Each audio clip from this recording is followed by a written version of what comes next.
आज हम बात करेंगे आधी रात को शहर नींदों से क्यों जग गया। क्या हुआ ऐसा कि एक बार फिर कन्हैयालाल हत्याकांड सुर्खियों में आ गया। लेक सिटी में देश की सुरक्षा को लेकर आयोजित कॉन्फ्रेंस में कानून मंत्री ने अदालतों के लिए क्या कुछ बोला, उस पर भी बात करेंगे। साथ ही मंगलवार चौराहे पर हुए एक बड़े दुखद हादसे की खबर से आपको रूबरू करवाएंगे। नमस्कार, मैं हूं भावना व्यास। आपने अभी तक हमारा चैनल सब्सक्राइब नहीं किया है तो कर लें।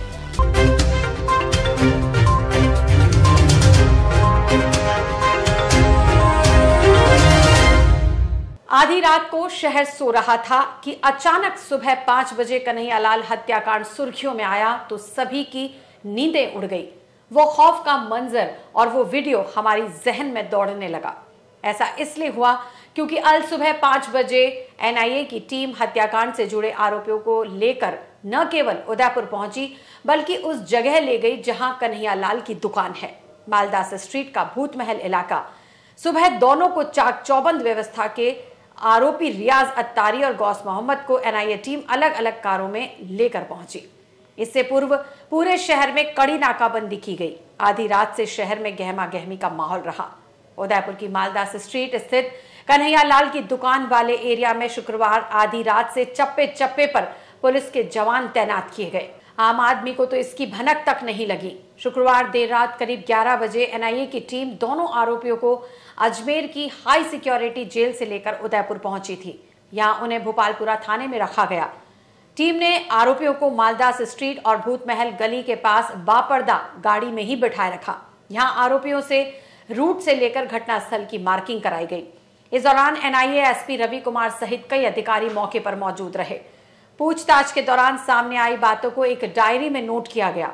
एहतियात के तौर पर उदयपुर पुलिस से भोपालपुरा और हाथीपुल थानाधिकारी मौके पर मौजूद रहे। उदयपुर में यूनियन ऑफ इंडिया काउंसिलिंग की वेस्ट जोन की 2 दिवसीय कॉन्फ्रेंस के शुभारंभ कार्यक्रम में केंद्र सरकार के 2 मंत्रियों ने भी शिरकत की।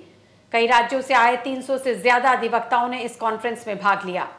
विधि मंत्री किरण रिजिजू, विधि राज्य मंत्री एसपीएस बघेल, सुप्रीम कोर्ट जज अजय रस्तोगी भी कॉन्फ्रेंस में मौजूद रहे। राष्ट्रीय सुरक्षा के मुद्दे के साथ कानून से जुड़े मसलों पर इसमें मंथन हो रहा है। इमर्जिंग लीगल इश्यूज पर कहा कि देश में अदालतें डिजिटलाइज किए जाने पर जोर दिया जा रहा है। देश में सभी हाई कोर्ट में additional solicitor general of India लगाए जाएंगे ताकि भारत सरकार के मामलों की प्रभावी पैरवी हो सके।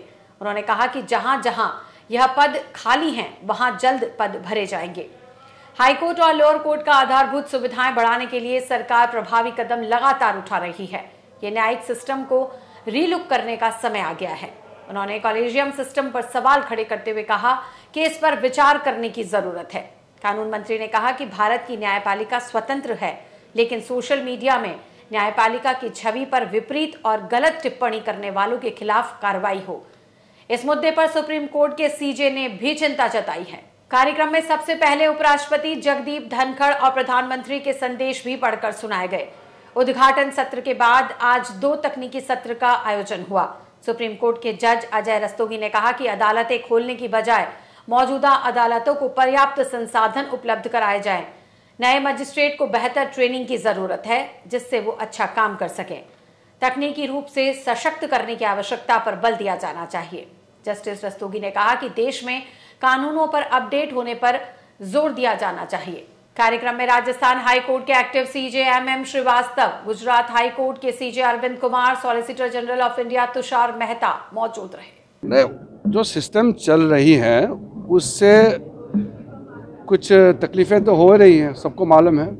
इसलिए आगे चर्चा होगा इसमें कैसे क्या करना है। मैंने कुछ इश्यूज हैं तो सामने में रखा है। यहाँ हमारे जजेस भी थे, लॉ ऑफिसर्स भी थे, इन्वाइटीज भी काफ़ी लोग आए हैं।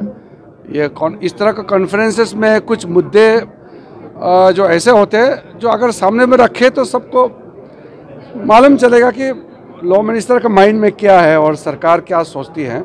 वो भी प्राप्त हो जाएगा कि मेरे ओर से मैंने बात को रख दिया है और उनकी बातें भी मैंने सुना है। राजस्थान 50% के साथ काम कर रहा है। मैं इसीलिए तो बात आपके सामने में राजस्थान उदयपुर में ही मैंने इस बात को यहाँ रखी है क्योंकि राजस्थान हाई कोर्ट के लिए कई जजेस अपॉइंटमेंट होनी है जो अभी पेंडिंग है, वो पेंडिंग कोई लॉ मिनिस्टर का वजह से पेंडिंग नहीं है। जो व्यवस्था बनाई हुई है वो व्यवस्था के चलते पेंडिंग है, इसलिए मैंने इस मुद्दे को भी आपके सामने में रखा है कि लोगों को इंसाफ, लोगों को न्याय तुरंत कैसे दे सके, ये हमारा प्राथमिकता है। निम्बाहेड़ा मंगलवार स्टेट हाईवे पर ट्रेलर को ओवरटेक करने के चक्कर में क्रूजर सामने से आ रही ट्रक से भिड़ गई। इस भीषण टक्कर में 4 लोगों की मौत हो गई जबकि 7 घायल हो गए। सभी एमपी के रहने वाले थे। उदयपुर में अपने रिश्तेदार से यहां इंतकाल में दुख जताने के लिए गए थे। हादसा चित्तौड़गढ़ के मंगलवार थाना क्षेत्र के मोरवन गांव के पास शुक्रवार देर रात का है। मंगलवार थाना अधिकारी रमेश कविया ने बताया कि निम्बाहेड़ा मंगलवार स्टेट हाईवे पर एमपी की क्रूजर गाड़ी एक ट्रेलर को ओवरटेक कर रही थी। इसी दौरान सामने से एक ट्रक निम्बाहेड़ा से मंगलवार की ओर जा रही थी। हाईवे रोड पर कोई डिवाइडर नहीं होने के कारण क्रूजर गाड़ी सामने से आ रहे ट्रक से भिड़ गई। दोनों ही वाहन टकराने के बाद पलट गए। हादसा इतना भीषण था कि दोनों ही गाड़ियों के परखच्चे उड़ गए। क्रूजर में सवार एक की मौके पर ही मौत हो गई, बाकी ट्रक ड्राइवर सहित 10 लोग गंभीर रूप से घायल हो गए। उन्हें उदयपुर के महाराणा भोपाल राजकीय हॉस्पिटल ले जाया गया। इस बीच 2 लोगों ने रास्ते में ही दम तोड़ दिया। इसके बाद इलाज के दौरान एक और की मौत हो गई। क्रूजर गाड़ी में सवार सभी लोग एक ही परिवार के हैं। सभी मध्य प्रदेश के इंदौर में रहते हैं और उदयपुर अपने रिश्तेदार के घर मिलने गए थे। उनके रिश्तेदार में किसी की मौत हो जाने के कारण उनके वहां बैठने गए थे। वापस उदयपुर से इंदौर लौटते समय यह हादसा हो गया। एटीएम मशीन चोरी के मामले में सवेना पुलिस ने 2 आरोपियों को गिरफ्तार किया है। सवीना थाने की टीम गवरी चौराहे पर 2 संदिग्ध लड़कों को पकड़ा। सीसीटीवी के हुलिये के आधार पर पकड़े गए आरोपियों ने अपना नाम सादिल मंसूरी उर्फ अजनान उर्फ अदबू पुत्र मोहम्मद शरीफ व हसनैन पुत्र हमीद मोहम्मद बताया। कार्रवाई करने वाली टीम में बिनेश कुमार, लोकेश कुमार, मुकेश कुमार, सुशील कुमार, लालू राम व राजकुमार जाखड़ आदि मौजूद थे। इधर दिन दहाड़े व्यस्ततम दुकान के गल्ले से 24,000 रुपए चुराने के मामले में 2 आरोपियों को ओगड़ा पुलिस ने गिरफ्तार किया। रोशन लाल पुत्र टेकम चंद पटेल ने रिपोर्ट में बताया कि उसकी दुकान से 3 सितंबर को उसकी पत्नी को अकेली देखकर 24,000 रुपए की गड्डी गल्ले से चुरा ली गई। जिला परिषद सभागार में हाई कोर्ट फुलनेस संस्थान की ओर से शनिवार से 3 दिवसीय तनाव मुक्त एवं प्रसन्न चित्त जीवन विशेष ध्यान कार्यशाला का शुभारंभ हुआ। पहले दिन सुबह प्रशिक्षकों ने सरकारी अधिकारियों एवं कर्मचारियों को सभागार में ध्यान का अभ्यास कराया। कार्यशाला में जिला कलेक्टर ताराचंद मीणा भी उपस्थित रहे। इस दौरान प्रशिक्षकों द्वारा सबसे पहले योग एवं ध्यान के महत्व पर प्रकाश डाला गया। इसके बाद सभी ने एक साथ काफी देर के लिए ध्यान लगाया। ध्यान पूर्ण होने के बाद कर्मचारियों ने अपने अनुभव साझा करते हुए कहा कि ध्यान करने से उन्हें आत्मिक शांति की अनुभूति हुई है एवं तनाव काफी कम हुआ है। प्रशिक्षक एवं आरएएस अधिकारी मुकेश कलाल ने सभी को ध्यान करवाया। तो ये थे आज के समाचार। आज का ये बुलेटिन आपको कैसा लगा हमें कमेंट करके जरूर बताएं। कल तक के लिए नमस्कार।